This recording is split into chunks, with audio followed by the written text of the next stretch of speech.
संगवारी हो मैं हाँ आप मन ला तेंदूपत्ता दिखात हूँ एकदम बहुत सारा हेड हन। तो आओ संगवारी हो दिखा तो देख सकते हो संगवारी हो ये हरे तेंदूपत्ता कितना सारा है।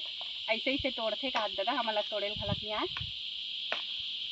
और एला ऐसे कितना कल ऐसे बनाते पता नहीं लेकिन यहाँ बहुत सारा है संगवारी हो एकदम मस्त दिखत है एकदम अचानक ही रहे पूरा तरफ ला दिखान दी तेंदू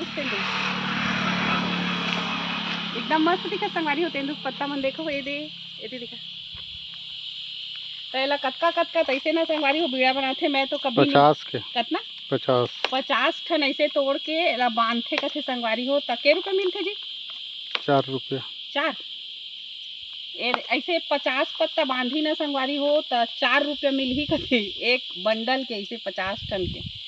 तो देखो संगवारी हो मस्त लगत है और चिड़ई मन के चिड़ई है कि का चीज है झिंगुर हाँ पूरा ना ये जंगल में वैसी आवाज आत है। मैं सुबह के जब एतिल गे हूँ ना तब से सुना था संगवारी हो।